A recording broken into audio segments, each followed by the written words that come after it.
Dalam rangkaian Hari Pers Nasional (HPN) tahun 2023 di Medan, Sumatera Utara, berbagai diskusi atau seminar dilaksanakan di berbagai tempat. Termasuk juga dengan diskusi kebebasan pers dan industri media massa yang terus berkembang pesat dan penuh tantangan.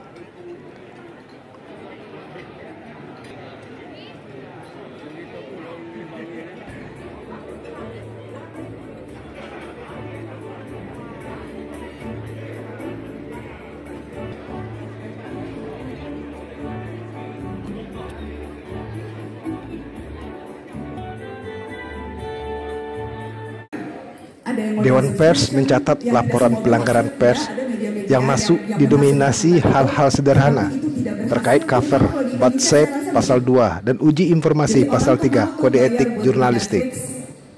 Dua pembicara lainnya yakni redaktur pelaksana harian Kompas, Adi Prinantio, dan Najwa Shihab dari Narasi TV.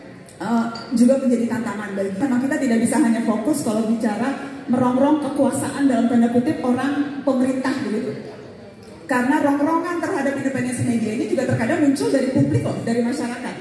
Di tengah situasi yang begitu terpolarisasi sekarang, terkadang justru publik yang mengganggu atau mengancam independensi media lewat berbagai cara. Dan spesifik bicara kekuasaan, nggak langsung otomatis juga pemerintah, pilar-pilar demokrasi yang lain, termasuk juga pihak-pihak yang punya kemampuan ekonomi luar biasa yang bisa mempengaruhi lewat beragam cara independensi media. Jadi menurut saya tidak bisa dikelompokkan hanya wah kalau yang merongrong pasti hanya pemerintah. Jadi ada banyak unsur nih kalau kita bicara kekuasaan quote unquote. Apalagi kalau kekuasaannya terfokus pada saat kemudian membuat peran pers, independen pers itu juga menjadi semakin sulit. Ke pertanyaan Pak Frans tadi, lagi-lagi saya mau bicara soal teknologi. Bapak Ibu mungkin familiar dengan dalam diskusi itu, si pewarta harus jeli melihat suatu permasalahan. Sejatinya wartawan harus nyinyir terhadap apapun kebijakan pemerintah, asal dibatasi dua hal, check and recheck. Wartawan tidak boleh pula memuji atau membebek kepada kekuasaan. Sebelumnya di era Orde Baru tidak ada kemerdekaan pers. Sebelumnya lagi di era Selain itu, wartawan bagian dari oposisi. Dia harus mencari counter attack dari pemerintah. Kemudian kewajiban media massa lainnya adalah memberi informasi kepada publik. Jadi umur kemerdekaan pers itu baru 24 tahun. Media massa memiliki kekuatan kontrol sosial, salah satunya kepada pemerintah. Keberatan terhadap pemberitaan media massa juga bagian dari kontrol sosial.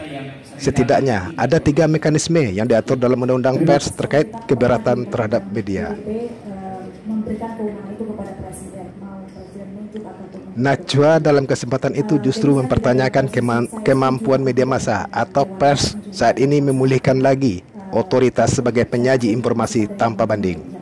Selain itu, media harus mampu memilih mana fakta, isu, mana propaganda. Setelah menjadi mitra ini sudah lama, beliau kerjanya tercek.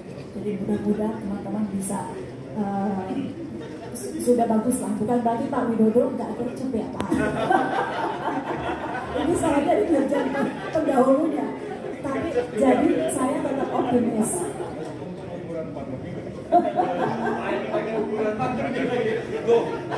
Pandemi menghambat pekerjaan kita semua.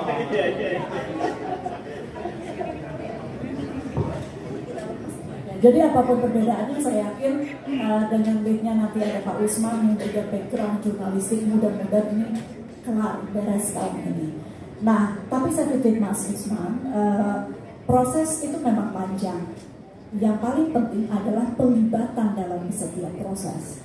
Jadi jangan tiba-tiba kaget kenapa yang ini hilang, harus tahu kenapa yang ini hilang. Misalnya Kumham tidak setuju. Nah, itu kalau kami di DPR, Pak Dubes, itu kita juga punya ruang mendefend pemikiran kita. Jadi Kumham belum tentu. Kita juga jangan cuma menjadi objek dari media sosial. Pers itu harus menjadi subjek dari media sosial. Yang menjadi subjek itu apa? Ya dengan melakukan modifikasi, intervensi terhadap teknologi digital. Contoh misalnya lahirnya TADEX. TADEX itu adalah sebuah intervensi untuk membongkar dominasi ekosistem bisnis media yang dibangun oleh platform digital, supaya nanti media kita tergantung pada platform digital untuk mendapatkan iklan. Ya, tapi kita bekerja sama, berkolaborasi dengan platform yang dibikin oleh anak bangsa sendiri. Ini kan kalau TADEX ini kan platform yang dibikin oleh BUMN kita. Saya kira penting dilakukan oleh media, tidak hanya mengekor, tidak hanya beradaptasi, tidak cukup beradaptasi, tidak cukup go digital, tetapi juga harus melakukan intervensi-intervensi, modifikasi-modifikasi di sebuah regulasi yang ingin membentuk ekosistem bisnis media yang sehat. Ya, selama ini kita menilai, kita sepakat dengan teman-teman pers bahwa ekosistem media yang terbentuk karena lahirnya platform digital, karena disrupsi digital itu adalah ekosistem bisnis yang tidak sehat, yang tidak setara. Nah, lewat Perpres ini rancangan Perpres ini bernama kerjasama platform digital dan media untuk mendukung jurnalisme berkualitas. Jadi kalau di pemerintah ini berpikiran bahwa kalau ekosistem bisnis media sudah sehat, maka nanti jurnalisme berkualitas ini akan tercipta begitu. Jadi kira-kira itu substansinya. Kemudian bagaimana caranya untuk mewujudkan jurnalisme yang berkualitas, poinnya apa ya? Iya, untuk mewujudkan jurnalisme berkualitas saya kira ada dua hal yang bisa kita lakukan. Yang pertama adalah pendirian pers secara mandiri itu jangan mau misalnya terdominasi atau mengekor begitu saja media sosial, platform digital, tapi secara mandiri ini coba mempertahankan jurnalisme. Optimistis jurnalisme berkualitas tidak akan ada matinya sepanjang insan-insan pers selalu menggali ide-ide kreatif. Karena yang membuat media tetap eksis adalah mereka yang adaptif dan inovatif.